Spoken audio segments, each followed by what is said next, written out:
রক্তক্ষয়ী আন্দোলনের মাধ্যমে গঠিত অন্তর্বর্তী সরকার জুলাই সনদ প্রকাশের প্রতিশ্রুতি ভঙ্গ করেছে বলে অভিযোগ তুলে শাহবাগে বিক্ষোভ মিছিলের ডাক দিয়েছে জুলাই ঐক্য।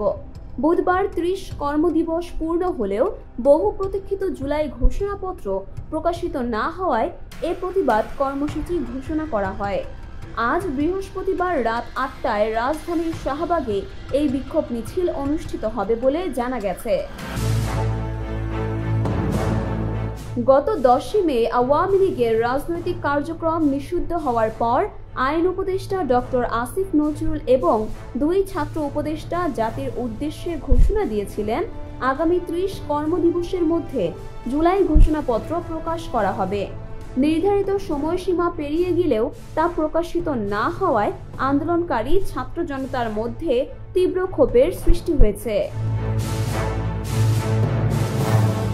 জুলাই ঐক্য এক বিবৃতিতে বলেছে, ছাত্র জনতার রক্তের বিনিময়ে গঠিত এই অন্তর্বর্তী সরকার যদি জুলাই সনদ ঘোষণা না করে তবে তা হবে স্পষ্ট বিশ্বাসঘাতকতা।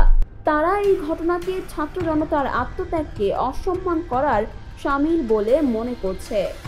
সংগঠনটি আরও অভিযোগ করেছে, অন্তর্বর্তী সরকারের সময়ে বিভিন্ন স্থানে জুলাই আন্দোলনের কর্মীদের বাড়িঘরে হামলা ও অগ্নিসংযোগ চালিয়েছে ফ্যাসিবাদী শক্তি।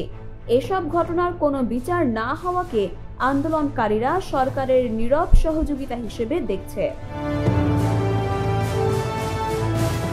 জুলাই ঐক্য হুঁশিয়ারি উচ্চারণ করে বলেছে, জুলাই শুধু একটি ক্যালেন্ডারের তারিখ নয়, এটি অন্যায় ফ্যাসিবাদ বিরোধী ছাত্র জনতার সর্বোচ্চ প্রতিরোধের এক গৌরবময় অধ্যায়। এই অধ্যায়ের স্বীকৃতি স্বরূপ জুলাই ঘোষণাপত্র অবশ্যই দিতে হবে।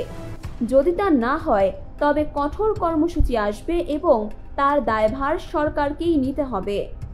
প্রতিশ্রুতি ভঙ্গের প্রতিবাদে এবং জুলাই সনদ ঘোষণা না করায় আজ বৃহস্পতিবার রাত ৮টায় শাহবাগে বিক্ষোভ মিছিলের ঘোষণা দিয়েছে জুলাই ঐক্য।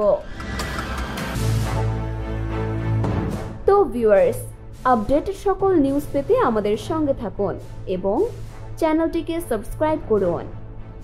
মারিয়াম মিম, ওয়ার্ল্ড ভিউজ।